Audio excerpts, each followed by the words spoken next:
Welcome to Mrs KD blogs. நான்வெஜ்ல sukka சாப்பிட்டுருக்கீங்க, but வெஜ்ல செம்ம டேஸ்டா செஞ்சு தந்தா எப்படி இருக்கும், அந்த மாதிரி ஒரு டிஷ்ஷை செஞ்ச ரெஸ்டாரண்ட் பத்தி தான் பார்க்க போறோம்.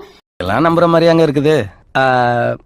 அந்த ரெஸ்டாரண்ட் என்ன தெரிஞ்சுக்கிறதுக்கு முன்னாடி வீடியோ ஃபுல்லா பாருங்க, மறக்காம நம்ம சேனல் சப்ஸ்கிரைப் பண்ணி சப்போர்ட் பண்ணுங்க. ஓகே, அந்த டிஷ்ஷை பத்தி சொல்லேமா அப்படின்னு தானே கேக்குறீங்க. ஸ்பைசியான பன்னீர் சுக்கா டிஷ்ஷுங்க. இது செம்ம ஸ்பைசியா அப்படியே பன்னீர்ல மசாலா எல்லாம் ஊறி போய் சூட சூட நாக்குல வச்ச உடனே ஜூசியா இருந்துச்சு. அதுக்கு முன்னாடி நான் இப்படி ஒரு டிஷ்ஷை வேற எங்கும் டேஸ்ட் பண்ணதே இல்லைங்க. ஒருவேளை நீங்க இங்க சாப்பிட்டா கமெண்ட்ஸ்ல சொல்லுங்க. மறக்காம இந்த சுக்கா மட்டும் தனியா சாப்பிட்டா எப்படிங்க இருக்கும்.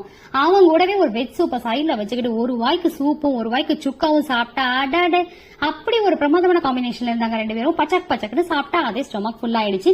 ஓகே, பில்ல கேட்டா சுக்கா 240 ரூபாய், சூப் 85 சொல்லிட்டாங்க. சரி, வர்த்தான்னு கேட்டா வர்த்தன்னு சொல்லலாங்க. சரி, இந்த ரெஸ்டாரண்ட் எங்க இருக்குன்னு தானே கேக்குறீங்க. நம்ம திருச்சி பால்பானை டு சென்னை பைபாஸ்ல பால்பானையில இருந்து 5 minutes டிரைவிங்ல இருக்குங்க. நேம் ஸ்ரீ சங்கீதாஸ் ரெஸ்டாரண்ட்டுங்க. வீடியோ பார்த்ததுக்கு தேங்க்ஸ். நீங்க